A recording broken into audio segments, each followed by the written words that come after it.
Good day, gentlemen. I've been with my girlfriend for over 7.5 years, and we've built an extremely peaceful and fulfilling relationship. But it wasn't always like this. And the moment you understand where I came from, you will either click off this video because you're scared of the truth, or your entire future will be changed.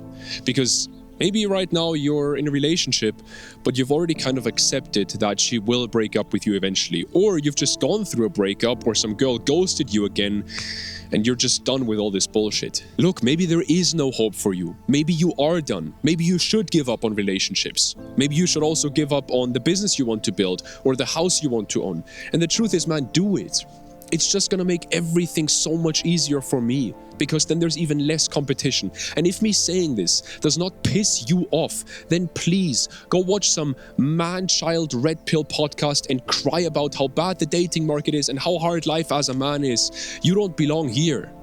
But if this does piss you off because you know that you're built for more, then brother, listen very closely to the 4 brutally honest truths I'm gonna share with you in this video. We'll get right into this. Truth number 1 is, it is not your fault that you are here right now, but it is absolutely your responsibility to make sure you move beyond this. I mean this wholeheartedly. If you don't stop giving a flying fuck about what happened in the past, and if you don't stop beating yourself up and thinking it's all your fault, then you will never be able to build the peaceful relationship you truly want. Look, brother, when I was younger, I was watching all my friends get girlfriends while I was the one guy out of my entire friend group who had never even kissed a girl at 17 years of age. And it wasn't like I didn't try. I tried again and again and again, and I got disappointed and hurt again and again and again. And I was angry, man. I blamed my parents for teaching me absolutely nothing about women and relationships. I blamed the 7 bigger and stronger guys in school who bullied me for 8 years straight, because they certainly took away my last bit of confidence. And most importantly, I blamed myself for being such an socially awkward, skinny, like literally underweight, ugly loser. But brother, blaming yourself or other people for where you're at will never help you actually move beyond it and actually build the life that you truly want to build the relationship you truly want to build. And you know this because you fucking tried it for years and it hasn't fucking worked. The moment I realized this, the moment I understood that this negativity will never help me actually improve anything, was the moment that everything changed for me. And a couple months later, I had a girlfriend. But honestly, that's when everything got even harder, even more difficult. And that was the moment where I was the closest to giving up on love altogether. I was thinking, maybe I'm just not made for this. Maybe I'm genuinely just not made for love. Maybe I'll be single for life. Or maybe I should be single for life. Look, man, nobody taught you anything about women, and you've been conditioned from a young age by parents, teachers, society at large to fail at relationships. That's the truth, and it was true for me as well. So it's definitely not your fault that you are here, but there's a difference between something being your fault and it being your responsibility. Because all these things, your parents, teachers, the conditioning from society, yes, it's their fault that you're here right now, but it's not. You can't blame that for where you will be at in the future. That is responsibility. And the only one who's responsible for where you will be at in the future is you. The truth is, you couldn't control what happened to you so far, but you can absolutely control what you do from here on out. Or said differently, you are not the problem. You have problems and you can work on those, which is what my entire channel is built around, right? And this leads me to lesson number 2, to truth number 2, because these 4 truths, they build on each other. And truth number 2 is this: no one has ever or will ever give up on relationships because there's genuinely no point. People give up on relationships and on love because they're scared of getting hurt again. A lot of people will not like what I'm about to say, but I'll say it anyway, because if it helps even just one guy wake the fuck up, it was already worth it. And I'm completely happy with hundreds of people hating on me in the comments. The entire black pill, looks maxing, etc. culture is a massive circle jerk of immature guys finding reasons for why it's totally justified for them not to get out of their comfort zone. Let me explain. I can say this because I've been one of these guys. I was extremely fucking skinny, literally underweight when I was younger, and I got bullied for it for 8 years. And I kind of adopted this black pill mentality when I was younger, and it didn't lead me anywhere because these guys, they talk each other into finding reasons for why it's totally justified to not ask out this pretty girl that they like. Not because there's actually genuinely no point to ask out this girl, but because they're fucking terrified, petrified of getting rejected. They're also scared of people looking at them weird when they maybe start dressing better or going to the gym consistently, right? And I can say this because I've been that guy. And of course, looks maxing, black pill, those terms didn't really exist back then. But trust me, man, it would have felt very comforting if someone had told me back then, nah, man, you're cooked, just give up on love altogether, you'll never find a girlfriend. That feels very comforting. And even once I got into my relationship and we had some tough periods, it felt very comforting to hear certain guys on the internet tell me, you shouldn't be in a relationship as a young guy anyway, women will hold you back, you should just go your own way, you should just get rich and then get a girlfriend. All this bullshit. It's crazy to me because if I had listened to those guys, I would have never gotten to where I am at right now. And the thing is, women love, it makes men fucking unstoppable. I've talked about this in so many of my videos. The wrong woman, sure, she will hold you back, and dating around, fucking around, that will hold you back, but the right woman in your life will make you so much more successful than you could ever be by yourself. Ignorance is bliss, man. It's so much easier to find excuses than to actually try something, fall on your face, get up again, learn, and actually grow into the man that you want to be, the man who can create the exact relationship that you want. So here's truth number 3, and I've not only seen this in relationships but also in sports and in business.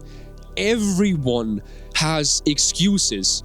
Winners just don't use them. I get these comments sometimes on my YouTube videos of guys saying, yeah man, you're sharing very valuable lessons. But it's easy for you to say this because you're tall and handsome. Firstly, thank you for the compliment. I appreciate it. Secondly, I've told you about how I was so skinny and got bullied for it and all that stuff and still got a girlfriend. But there's an even more drastic example. A friend of mine is 5'6". He's brown-skinned, and a lot of people say that that's holding them back from getting a girlfriend, getting into a relationship. I don't believe that. He doesn't either. But then on top of all of that, a couple years ago, he was so broke that he was literally on government welfare. If you look at what any fucking dating guru on Instagram says, my friend should not get any girls for his entire life. But guess what? Back when he was broke, and now that he's not broke anymore, he has no shortage of female attention at all, and he's never struggled with that. Why? Because he doesn't fucking lie to himself. He doesn't buy into these lies of, oh, there's no point in talking to her and asking her out because she will reject you anyway. Or, oh, she will break up with you anyway, so there's no point in becoming a better man for a relationship. He didn't buy into these lies. My friend is simply living a life that he's actually proud of. And brother, being comfortable in your own skin will always be more attractive to the right woman than some great looking guy who is still so insecure, so immature on the inside that he needs to do looks maxing. The truth is, women have a very advanced bullshit detector. They know when something is just a mask that some guy puts on to hide who he truly is, and they cannot trust a man like that. And sure, equally insecure women will hook up with guys like that. But is that your highest goal? Is that what you want? To hook up with insecure women? Be honest with yourself here. Is that your highest goal? Brother, maybe you're just fucking terrified of failing. And that's okay. I've been that guy as well, and I moved beyond that. Or maybe you're scared of success. Like, what if you get the girl of your dreams and then you fuck it up? I've also been that guy, and I've also been able to move beyond that. And this leads me to lesson number 4, which is, in my opinion, by far the most valuable and most life-changing lesson in this entire video, because I always keep the most important lessons and truths to the end of these videos for guys like you who are actually serious and actually committed to improving themselves and building the exact relationship they truly want, because I think that that's very honorable. I want to start truth number 4 with one simple question. What's the worst thing that could happen? What's the absolute worst case scenario? It's simple. Whether you are single or in a relationship right now, here's the worst case scenario. You put in all the effort imaginable. You do everything in your power to become the exact man that you know you're capable of being. You do the external work of gym and money. You do the internal work of overcoming your insecurities, your traumas, your limiting beliefs. You become more skilled at loving a woman. You learn how to set healthy boundaries. You overcome your people-pleasing tendencies. All this stuff. And after you've done all that, the woman you want still doesn't want you. She rejects you, breaks up with you, or even cheats on you. Now let me ask you this. Do you think this man that you would have become would regret doing any of this? Of course not. If you were this man, you would see the truth. You became the exact man that you always wanted to be. And if she still leaves you, then that simply means that she wasn't the right woman for you, not the other way around. This guy, Jed Franson, he said it best. Anything you lose by being real is fake. And yeah, if you lose her by being the exact man that you've always wanted to be, then she wasn't right for you to begin with. And she was only for the version of you that still had the mask on. Most likely, if you're in a relationship right now, this won't happen. Because she already knows who you are deep down.